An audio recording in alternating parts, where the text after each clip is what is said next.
wimike Yesu Kristo mu buzima bwawe akubera umwami. Yazanywe no kugira ngo uronke ubugingo kandi uburonke busagutse. Ba mu ijambo rizana ubuzima, ubuzima bwawe bubeho buhinduka. Umusaraba ni etape incontournable. Umusaraba ni kibanza tugomba gushikako. Aho uri kuca hose nuti umwami ari kumwe nawe.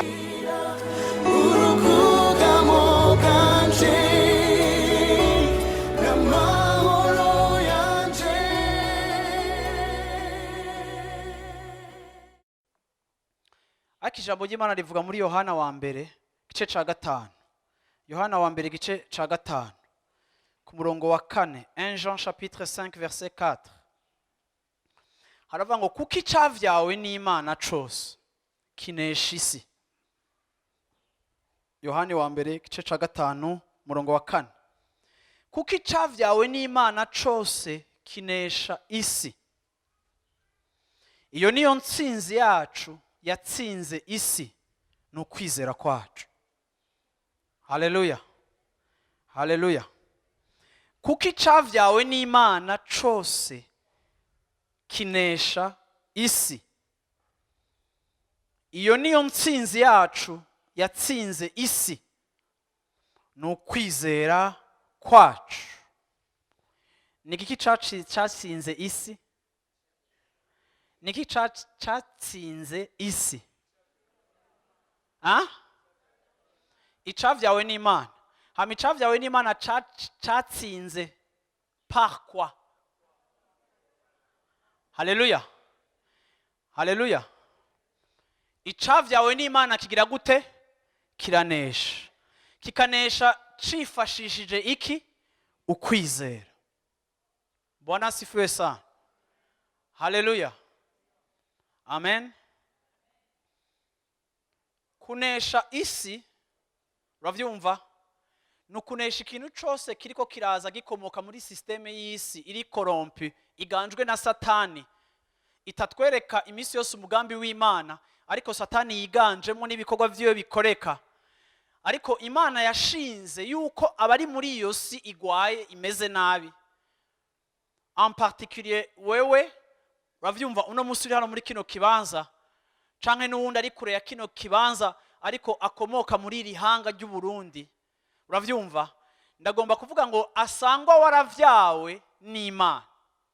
Asangwa waravyawe muri mpwemu, ukavuka ubwa kabiri, Imana ikaba muzima muri wewe. Kubwa mpwemu yera igikorwa cyo kuvyagwa kikabaho, ukagaruka ku buzima, ukaba uri muzima uyu munsi kuko wakiriye Yesu. Ndagomba kuvuga ngo uri qualifié kugira ngo uneshe. Yesu ashimwe cyane. Mbwira mu ncano utasanga warakijijwe uri mu gitigiri c'abanesha. Bwana asifiwe sana. Bwana asifiwe sana. Haleluya. Uri mu gitigiri c'abanesha. Uravyumva? Ivyo ari vyo vyose isi yo kuvyarira, amahwa ayariyo yose isi yo kwama, ukaja gukorako mu gihe c'ugishingo c'ukwimbura ugasanga uriko ukora ku mahwa, amahwa yariyo yose isi yo produisa pour toi, asanga waravyawe muri Kristo urunesha. Haleluya. Amen. Ikigira kabiri, ukwizera kwagushoboje kumwakira, ukwizera wahawe kubwo kumukurikira, ukwizera kukurimwo. Ndagomba kubwira ngo uko kwizera kwacu niko kunesha isi. Haleluya.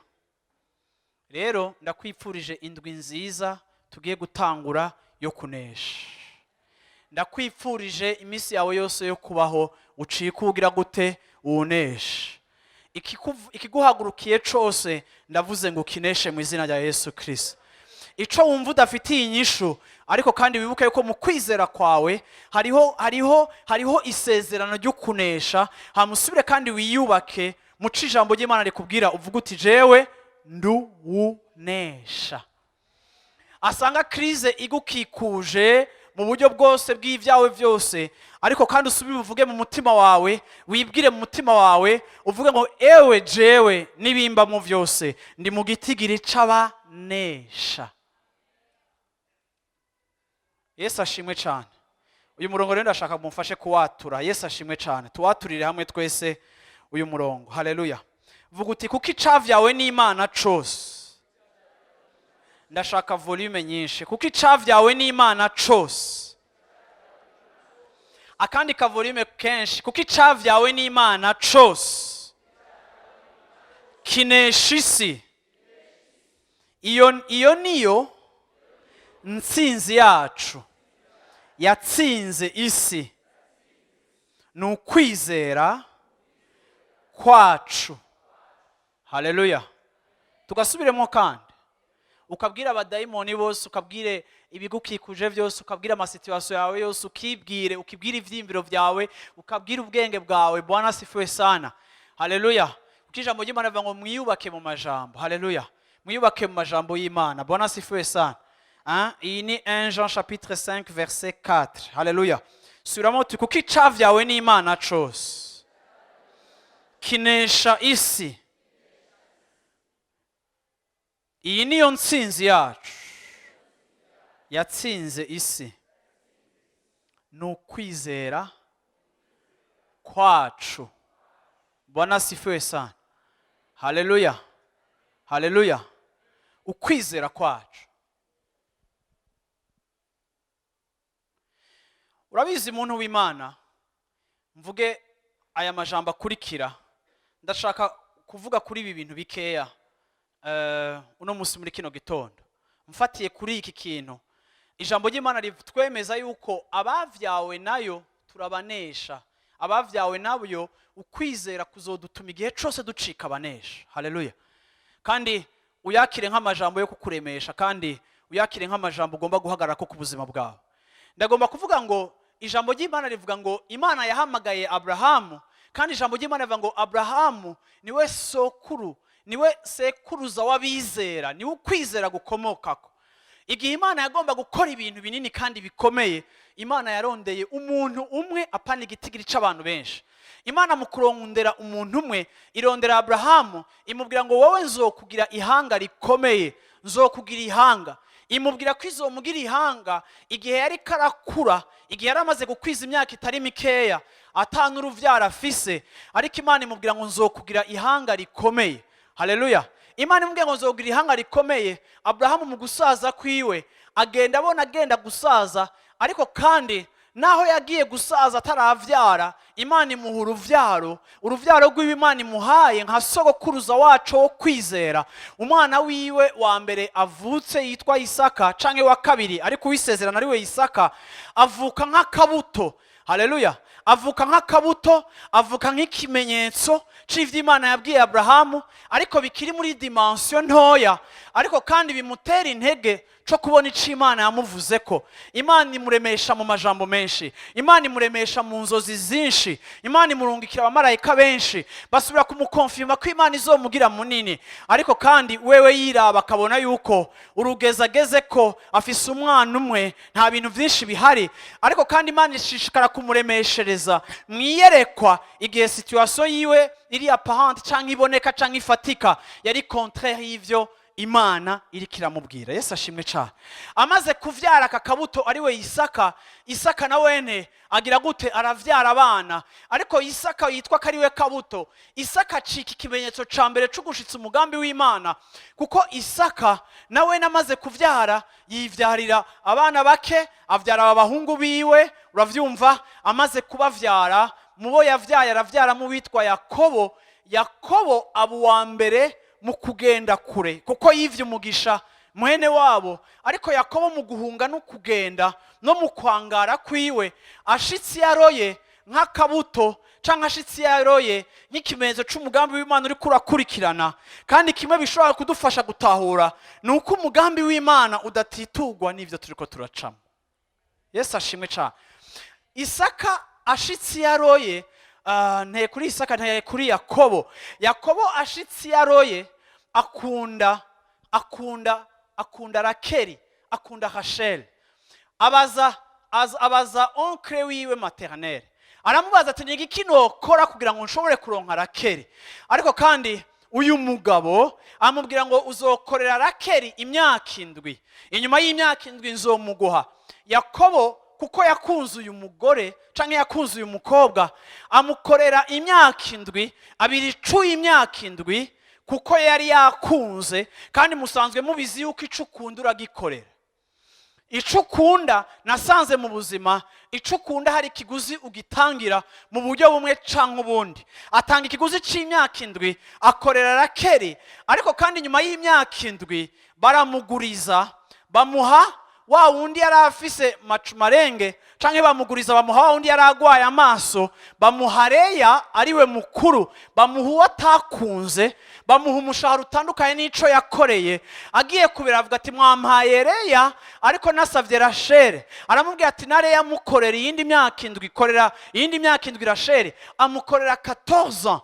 Asufra imyaka 14 kugira ngo aronke ico akunda, aronke wa wundi akunda. Nawe naramukorera iyo myaka 7, amaze gukorera Rasheli imyaka 7, amaze gucuma kuri indi myaka 7, atotariza imyaka 14. Le comble canke ikibi camushikiye canke ikitoroshe camushikiye nuko wa wundi akunda acikuta vyara uwo yakoreye imyaka 14 vyanka ko amuvyarako, ariko uwo atakunda amuvyarako benshi.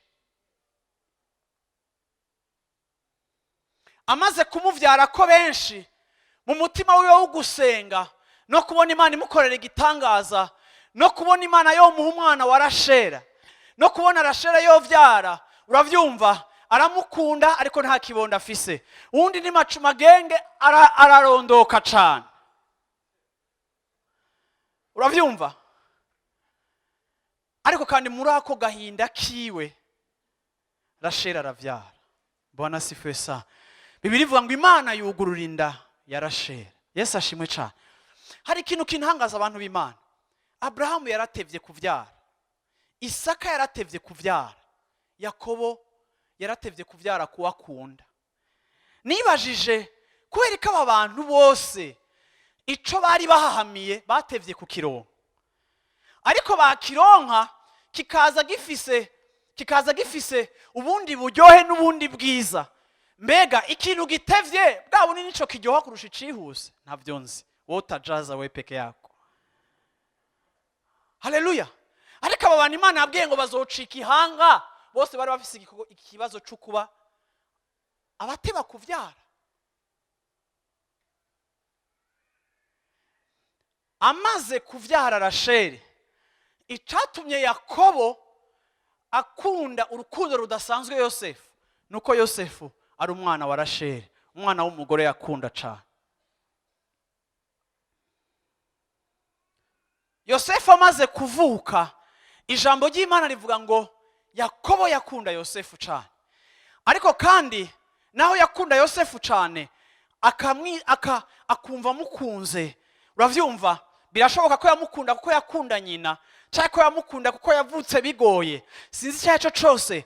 Ariko ndabona yuko situation igoye nigize context igoye y'ukuvuka kwa Yosefu, ariko kandi yagize particularité mu mutima wa se n'uburyo yamukunda. Ariko kandi yakunda uyu mwana.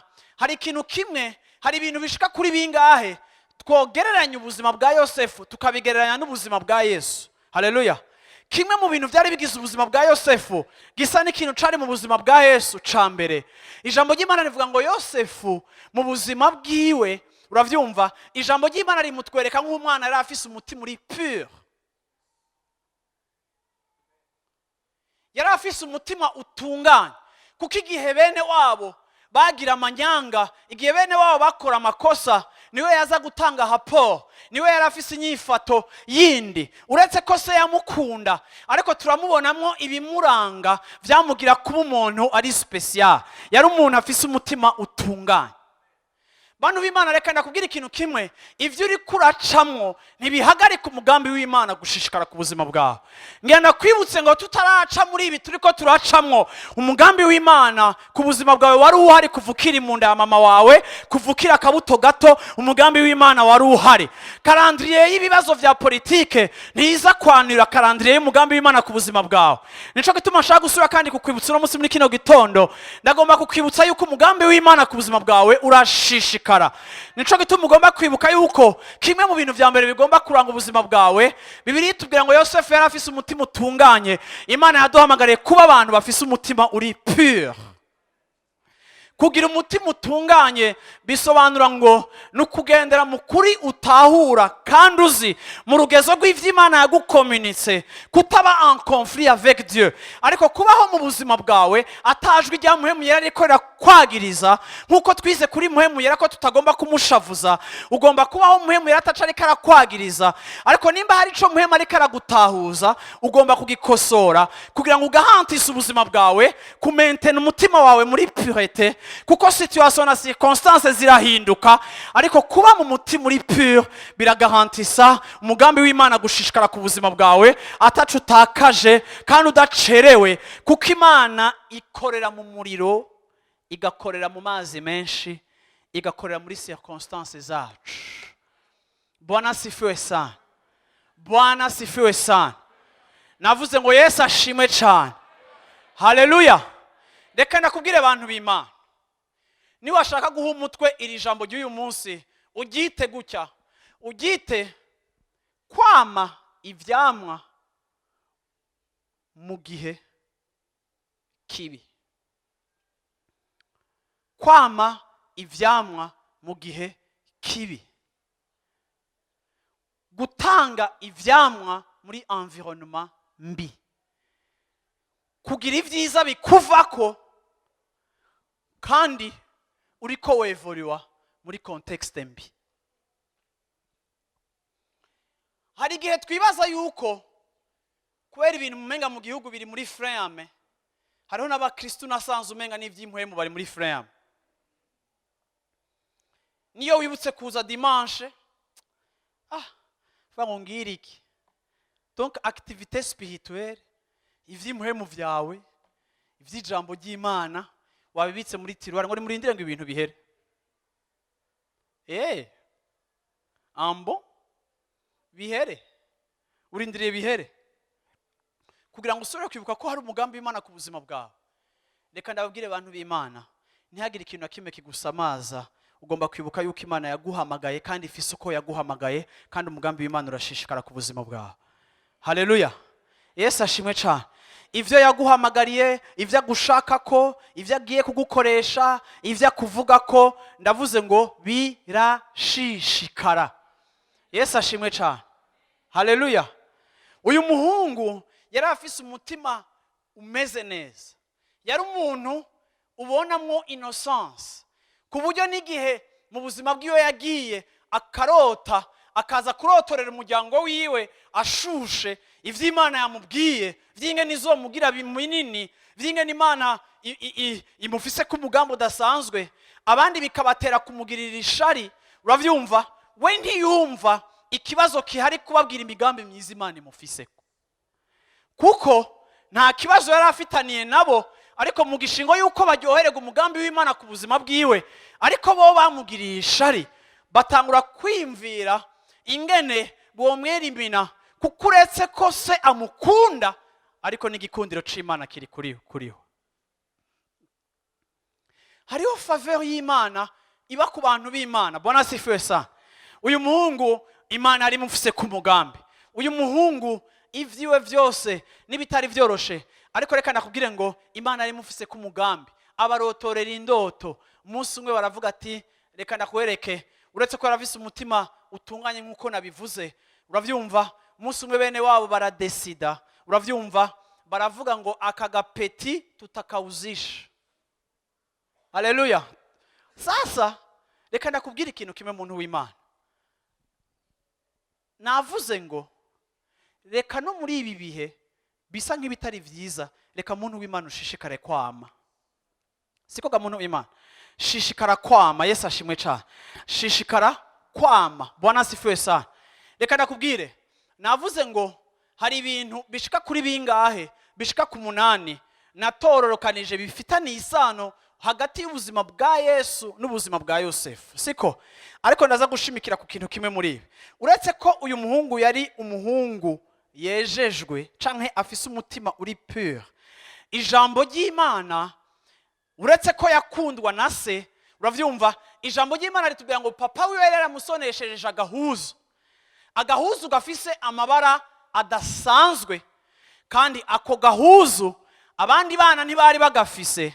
Ariko kandi igihe cyose Bibiliya itubwiye kwambikwa, cyangwa igihe cyose abami bambikwa, cyari ikimenyetso c'amavuta Imana ibasize yo gukora cyangwa yo gufonctiona cyangwa yo kurealiza ibikorwa bimwe na bimwe. Iyo ijambo ry'Imana ritubwiye kwambikwa, ritubwira muhemu w'Imana. Yesu ashimwe cyane. Uyu muhungu yari afise impuzu papa we yamwambitse, abandi bose bakamugirira ishari kuko ntiyayibashoneye, ariko yari umwana akundwa. Igihe Yesu yagenda kubatirizwa, ijambo ry'Imana rivuga ngo ijuru ryarugurutse, muhemu yera araza amumanukako nk'ikimenyetso cyo kwambikwa cyangwa ikimenyetso cyo gusigwa. Ariko kandi muhemu yera amwambikwa nka ya mpuzu ya Yosefu, ariko amwambikwa ahejeje kuvuga ijambo rikomeye ngo nguyu mwana nkunda akampimbara. Nk'uko Yakobo yakunze Yosefu akamuhimbarirwa, akongera akamwambika, na data wo mu ijuru amaze guhimbarirwa Yesu yagize gute? Aramwambitse, amwambika, muhemu yera amuza mwururukirako. Igihe abandi bose babatirizwa bakarengana, ariko Yesu yarambitswe ubushobozi bwa muhemu yera. Yesu ashimwe cyane. Reka ndakubwire ngo igihe cyose Imana iratwambika, igihe cyose Imana iratwambika, kandi Imana ikwambitse, ivyo ikwambitse, amavuta igusize abafitaniye isano n'ingendo urugendo rwawe ruzosa. Navuze ngo Imana ikwambitse, ukwambikwa kw'Imana gufitaniye isano n'urugendo rwawe ukuntu rusa. Nta na rimwe ukwambikwa kw'Imana kuza kuri hanze canke hanze ya context, ariko ukwambikwa kw'Imana gufitaniye isano n'ivyo Imana igiye gukoresha ubuzima bwawe. Yosefu yari yarambitswe impuzu, ariko Bibiliya ntitubwira ko Yosefu yari umuvuga butumwa canke yari umupastori, ariko Yosefu Imana yari yamusize amavuta y'uburongozi. Yesu ashimwe cyane. Ariko kandi nganakubwira ngo ijya mpuzu yiwe nyene yambitswe niyo abantu bagize gute? Bamwambuye. Ariko kandi naho bayimwambuye ntibashoboye kumukura ko faveur y'Imana iri ku buzima bwiyo. Bayirungikira se, bamuha ikimenyetso c'uko umwana yapfuye. Ariko kandi n'igihe bari bamudandaje, reka ndakubwire ngo bamudandaza amafaranga make ku bantu birenganira bahita, ariko kandi adandazwa na bene wabo, adandazwa ku bahita, abayinjiye muri Egiputa. Ngenda ndakubwire ngo na Yesu yaradandajwe na bene wabo, bamudandaza ku Baroma, bamudandaza amafaranga make ya 30 idenariyo. Bwana asifiwe sana. Na wadandazwa n'abari bizejwe canke n'abamukunda canke n'abari bakwiye kumugirira neza, bose uko ari babiri, ikigira gatatu canke ikigira kane, Yesu yadandajwe na bene wabo, na Yosefu nawe yaradandajwe na bene wabo. Petero amaze kubitahura aravuga ngo turashushanywa n'imibabaro ya Kristo. Yesu ashimwe cyane. Ariko ngenda kubwira ngo naho yadandajwe, mwibuke ko Imana yabwiye Abrahamu ngo muri wewe hazovamwo ihanga rigize gute? Ihanga rinini cyane. Bwana asifiwe sana. Aka gahungu karadandajwe, ariko kandi kwibutse kandi karacara kabuto k'Imana. Yesu ashimwe cyane. Abayinjiye hehe? Abayinjiye muri Egiputa, abayinjiye kuba umu esclave. Ariko aho yashitse hose, muragenda musome Bibiliya. Bibiliya itubwira ikintu kiryoshe, itubwira ngo naho yarumuja, itubwira ngo naho yakora kwa Potifari. Bibiliya ivuga inshuro zirenga 4 yuko Yosefu aho yaja hose ukugira neza kw'Imana, la faveur de l'Éternel était sur lui. Yari mu bibazo, ariko yikoreye faveur y'Imana ku buzima bwiwe. Yesu ashimwe cyane. Yesu ashimwe cyane. Yesu ashimwe cyane. Nama nibaza kuko Bibiliya itubwira ngo yari afise ubwiza, yari afise faveur y'Imana kuri we. Ni gute Imana ishobora guha faveur umuntu kandi ari mu bibazo? Ni gute Imana ishobora guha faveur umuntu ariko ikayimuhera indani mu kibazo itakimukijije, ariko akaba yifise? Bwira mu icano uti ubwiza bw'Imana burakuriko tu. Haleluya. Yesu ashimwe cyane. Yesu ashimwe cyane.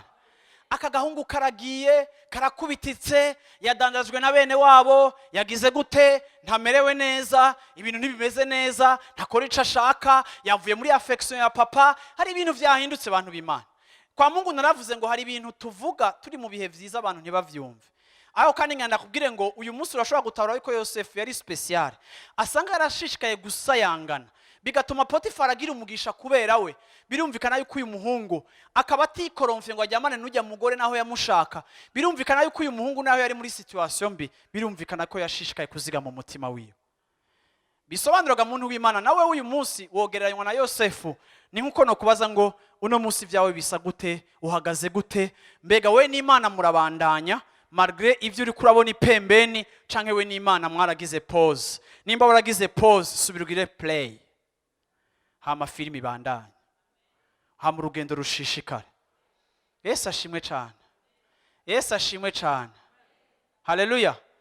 Si ivyo gusa, uravyumva, amaze kwifata neza, amaze kuzigama ico Imana yashize ku buzima bwiwe, Bibiri ivuga ngo uyu muhungu arafungwa. Bibiri ikoresha amaterme meza ngo yarafunzwe ngo ashigwa ibwina bw'ibohero.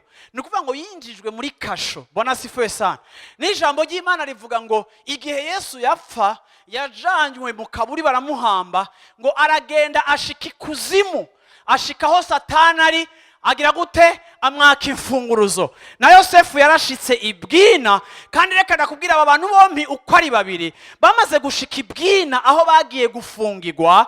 Bibiri ivuga ngo Yesu amara iminsi 3 avuga akora igikorwa c'Imana. Bibiri ivuga ngo umunsi Yesu yazutse, ngo Yerusalemu abantu bayibonyemwo abagororotsi benshi batembera. Igihe Yesu yazuka, abantu babonye abari barapfuye bazuka bagendagenda muri Yerusalemu, bimenyekana yuko Yesu yabohoye imbohe. Abari barapfuye baramukurikiye, ariko batari bwa benefisi igikorwa c'umusaraba, nabone bazuka mu bapfuye batambukana na Yesu Yerusalemu, ngo abantu barababona. Bigaragara yuko Yesu mu kuzimu yakoze igikorwa c'Imana. Na Yosefu igihe yari mu kuzimu yashingiye intahe, abwira ubutumwa bw'Imana bari baboshwe. Nibo basohotse bagenda gushinga intahe bati iyo tuvuye hariho umuvugishwa n'Imana.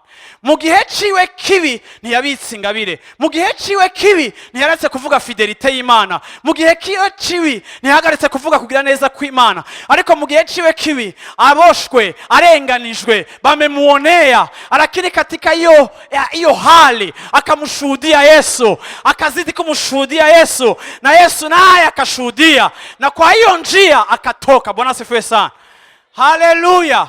Reka nakubwira ngo nawe uri ndani, shishikara kwerekana ubwiza bw'Imana, shishikara guhagarara nk'umuntu w'Imana, shishikara gukorera Imana mu byo yaguhamagariye ko. Reka kuvuga ngo bimeze nabi, iyo nikwiye kuba indirimbo yacu. Bimeze nabi ariko nta gitangaza kihari. Ijambo ry'Imana ryaratubwiye ko isi izomera nabi, ariko kandi ijambo ry'Imana reka tubwira ngo ariko kandi ngo abavyawe muri we baneshesha isi ukwizera kwabo. Notre foi triomphe du monde. Ndagomba kuvuga ngo kwizera kwawe kuranesha no hagati muri situation yawe mbi, ariko muntu w'Imana sayangana muri ako gasho kawe, sayangana muri uko kugarizwa kwawe, sayangana, erekana Imana muri ico gihe cawe. N'igihe ico nico gihe cawe. Paulo yarabwiye Timotheo, prêche la parole de Dieu en toute occasion, favorable ou non. Vuga ubutumwa bwiza mu bihe vyose, ari vyiza canke ibibi. Nta gihe umuntu w'Imana aja muri tiroir. Saison zose turashobora kwama ivyamwa vyiza naho tutari muri environnement nziza. Haleluya, haleluya, haleluya, haleluya. Ikindi ndangiriza ko kuri point nyene kigira kangahe sinasubiye guharura. Ikindi kintu ubuzima bwa Yosefu busa ko n'ubuzima bwa Yesu, nuko ijambo ry'Imana ritwereka yuko Yesu amaze kuzuka mu bapfuye, nta foyer, nta permanence, ni bus direct mu ijuru. Sivyo abantu b'Imana, sivyo abantu b'Imana. Mu bwiza bwa data Yosefu yavuye muri prison, nta yindi poste, nta budeje, nta ki, yavuye muri prison direct agenda kuba icegera ca Farao, aba premier ministre, avi kuzimu agenda muri gloire. Haleluya, haleluya. Bene wabo bamaze kugaruka, papa wiwe amaze kuza, ababwira ijambo rikomeye, arababwira ngo reka ndababwire ivyanshikiye vyose bibi. Kijya gihe vyarambabaje, ariko ivyanshikiye vyose bibi byari bikwiye ko bishika, kugira ngo mu gihe nk'iki kibi wanyu hari inzara, jewe ncika uwo kubatabara. Ahejeje kugira interpretation itandukanye y'ibihe vyiwe bibi n'igihe yari karabicamo. Reka ndabwire abantu b'Imana, igihe cyose kibi uri kuragicamwo ni kibi nyene kandi kirabishe kandi biragahera. ariko igihe kibi iyo wamaze kukijabuka urashobora gutahuzwa na mpemu w'Imana igituma wagiciyemo ukagisanga kirimo insobanuro n'ubwiza n'uburemere bw'icubahiro c'Imana kidasanzwe ku buzima bwawe. Yesu ashimwe cyane, Yesu ashimwe cyane. Icatumye nza ngaha, icatumye mukora bijya byose mwakoze, icatumye ibyago binshikako kwari ukugira ngo mu gihe nk'iki muzoba mukubititse hajya muronke urukiza Imana ikoresheje ubuzima bwanje. Papa karibu. Ariko ngenda kubwira ikindi kintu ca Yosefu gisa ni ca Yesu. Yosefu arongora umunyamahangakazi w'umunyegiputa.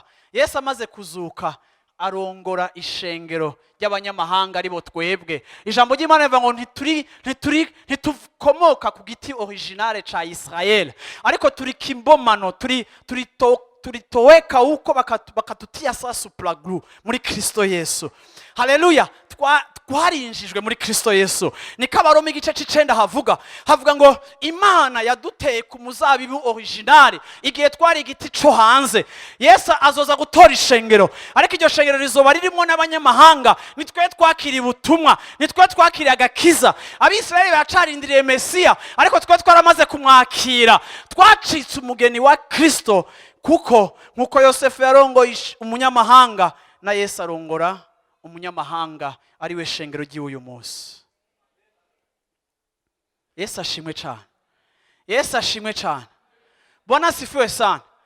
Yosefu aba muri ico gihugu arabwira se akabanga, aravuga ati papa niwabonana na Farawo akaguha audience ko araza kukwakira ndabizi, akakubaza ngo mushaka kuba he, uzumubwirira ijambo rimwe gusa, umuguti twebwe ubwoko bwacu turaragira.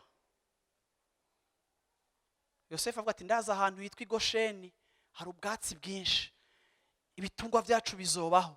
Papa ubusho bwawe ntibuzokwicwa n'inzara, musaba turungika Gosheni. Abarungika Gosheni, baraharyohererwa. Nge naguye ngo isezerano Imana yahaye Abrahamu ngo nzobagwiza, muzobihanga rikomeye. Mu cago ca Yosefu, voilà une nation qui prend naissance. Yesu ashimwe cyane, Yesu ashimwe cyane, Yesu ashimwe cyane. Igihe Imana yabwira Mose, ryari rya mbere Imana ikoresheje ururimi rw'ihanga. Igihe Imana aza kubwira Mose nyuma y'imyaka 400, yabwiye Mose iri jambo, ibwira ngo Mose ngo numvise amarira y'abantu banje. Ca gihugu Imana yabwira bwa bwoko ryahanga Imana yabwira Abrahamu, eheraba ntirivukiye muri situation nziza, ariko bavukiye Gosheni, bavukiye mu buja. Ni gute ikintu kiri glorieux nka la nation d'Israël Imana ishobora kwemera kwiga igihugu kivukira kikagwirira muri esclavage? Kuko itabatwaye kuvukira kuri plage ya Bahamas? Uravyumva? Bantu b'Imana mwizera ibanga ryo kwemera n'agatangaza. Yesu ashimwe cyane. Nta hantu woronka nko muri Bibiliya hakwereka ko mu kibi hashobora kuva mu iciza. Nta filozofi, nta teori, nta kintu na kimwe kizoshira habona uko kuri nkuko Bibiliya ishobora kugushira habona. Gosheni, uravyumva, hacitse nko mu gitereko c'umumama. Gosheni hacitse nk'ikibanza ca conception. Gosheni hacitse nk'ikibanza caho inkoko ibundikira irigi, ikaripreserva, ikarizigama kugira ngo rizo zishobore kuvamo ikintu. Gosheni hariyo possibilité yuko habaho gukoroka kwinda canke habaho guhona kwihanga. Farawo aravuga ngo, umwana amukurikiye Farawo aravuga ngo ubu bwoko buragwira cane. Ubu bwoko mutabiravye neza ingene bariko baragwira. Isezerano ryo kugwira ryababwiwe kera, ariko vitesi biriko birafata irateye ubwoba, kandi ejo mu gitondo tuzosanga tudashobora kubakontrola kuko baragwira cane.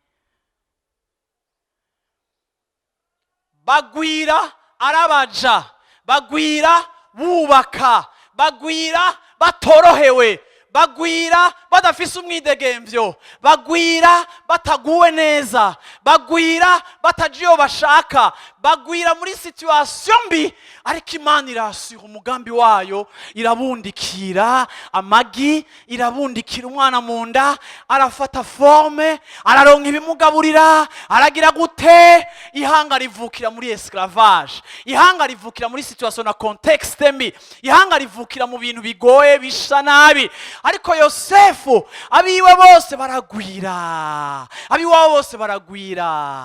Barabwira Farawo ati ndakubwira ikintu kimwe, aba bantu bari special, niyo bagiye kuvyara, naho wavuze ngo tubagwirize ibikogwa, naho tubagwirize ibikogwa baracavyara cyane. Naho twagwize amatashi, bahora bakora amasaha 8, ubu bakora amasaha 11 cyangwa amasaha 12, ariko naho twongeye ko amasaha yabo yo gukora, naho twaranze la situation plus difficile, ariko kandi baracaproduiza, baracafise ivyamwa. Condition mbi ntibabuza kwama. Navuze ngo condition mbi ntiyababujije kwama, ntiyababujije kugwira. Nawe ndavuze ngo condition mbi ntikubuze kwama kandi ntikubuze kugwira, ariko umuntu w'Imana ushishikare kugwira. Bona sifuwe sa bagira gute? Baravuga bati reka rero dufate strategie twica utwana twabo tw'uduhungu twose akavuka mukica. Ariko Bibiliya tubwira ngo Imana igenda kuri ba bagore bakira abana, Imana irabakorako, nabo batangura kuza baracisha ahabo utubebe tudungu dushishikara kuvuka. Haleluya.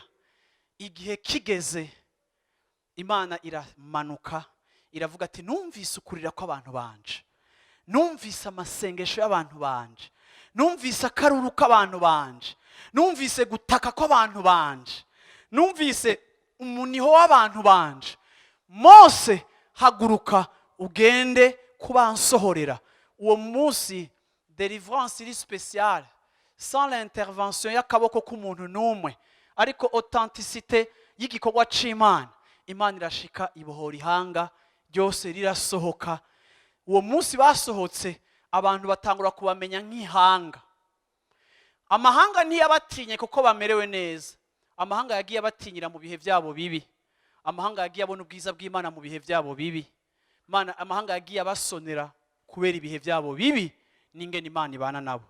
Ndavuze ngo témoignage yawe izogwira mu bihe wita ibihe byawe bibi, kuko ingene uzobihagararamo n'Imana bizotuma amahanga n'abantu bapressia ingabire z'Imana n'ivyize vy'Imana biri mu buzima bwawe.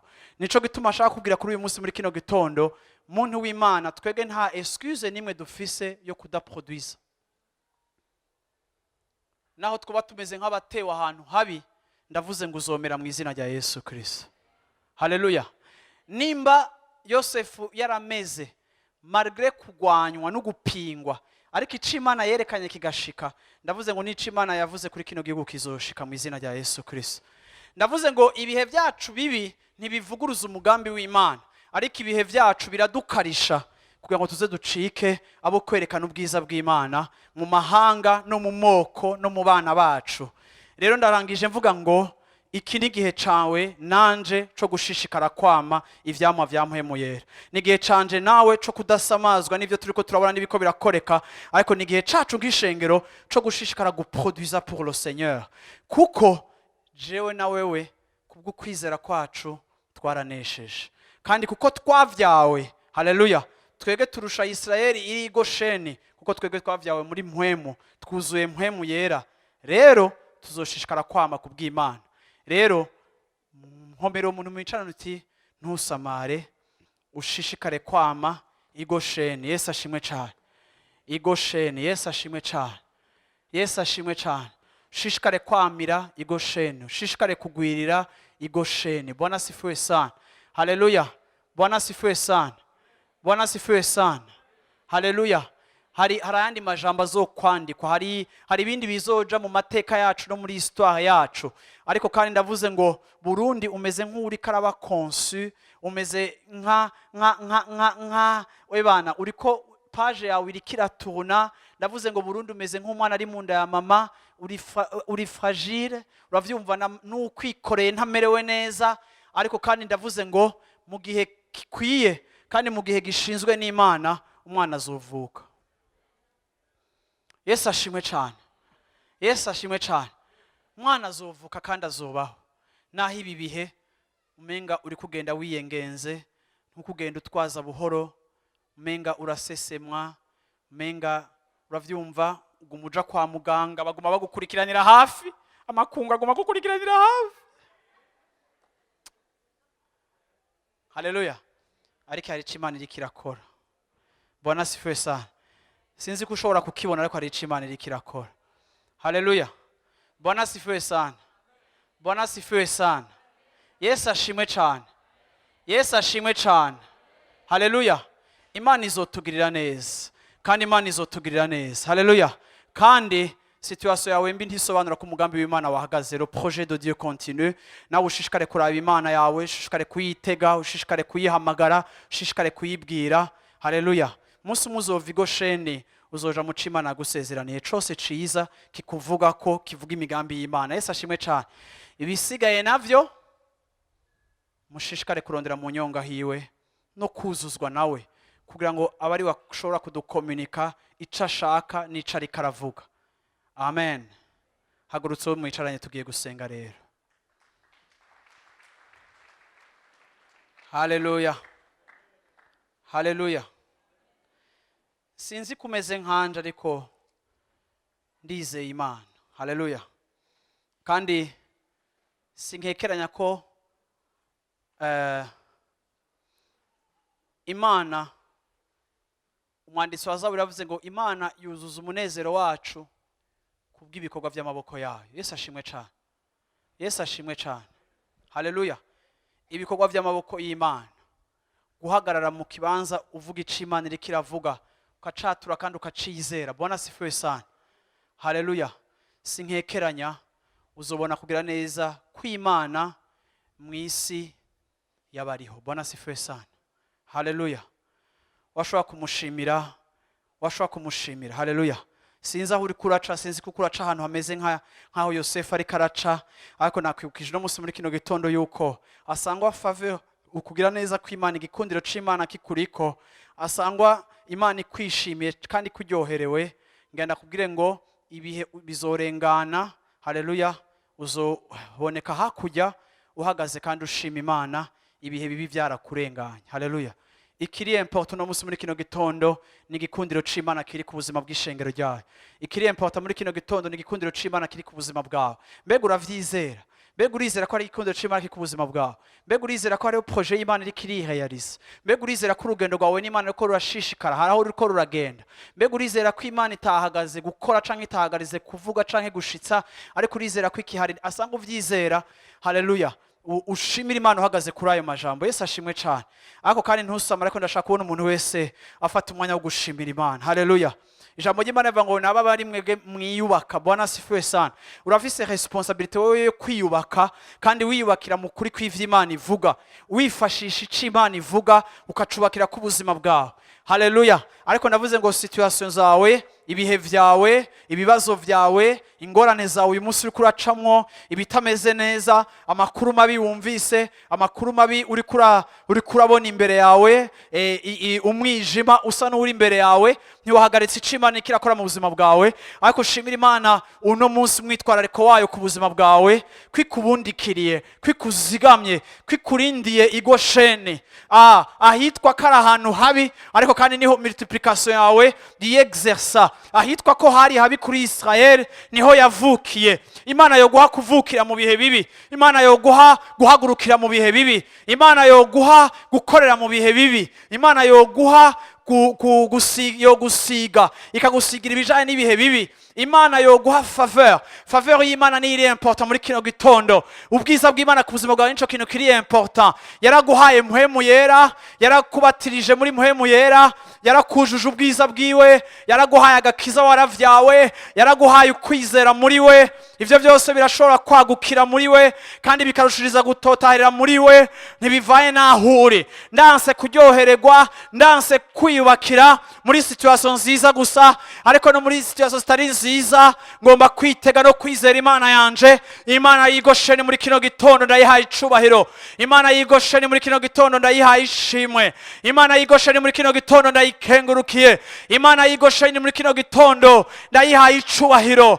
Uri Imana y'igitangaza, uri Imana ikorera ibintu ahantu abantu batibaza ko byokorerwa, uri Imana ivyarira ikintu ahantu umenga saho kuvukira, uri Imana ikomereza ibintu ahantu umenga naho intege nke, uri Imana ihagurukiriza ibintu ahantu umenga n'ahantu ho mu buja, uri Imana ihagurukiriza ibintu ahantu umenga ntihameze neza.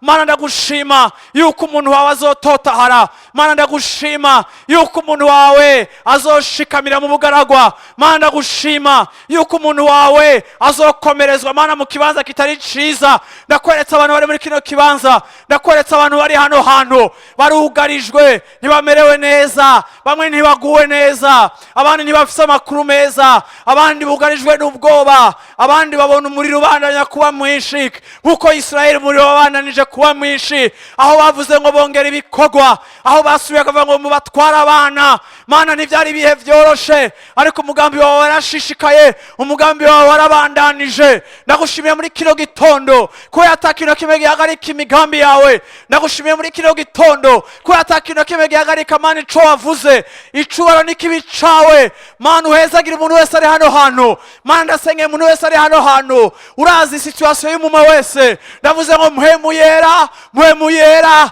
uzuza abantu bawe, mpwemu yera komeza abantu bawe, mpwemu yera shigikira abantu bawe, mpwemu yera gendera abantu bawe, gendera abantu bawe, gendera abantu bawe, gendera abantu bawe. Igihe bari i Gosheni, igihe ikindi gice cyose ca Egiputa cuzuye umwiza, i Gosheni hagumye haka. Ndavuze Mana ngo reka bagume baka, reka amatara yabo agume yaka, reka mu mazu yabo hagume umuco, reka mu mitima yabo hagume haka, reka mu buzima bwabo hagume umunezero n'inkomezi zawe. Reka Mana haba ubudasa, reka Mana haba ubudasa, reka bazigamwe, reka barindwe nk'uko ab'i Gosheni barizwe umumarayika w'urupfu. Ndavuze ngo reka barindwe ikibi cose Mana, ikibi cose Mana ukibarinde kuko uri umunyembabazi kandi ugira neza ibihe byose.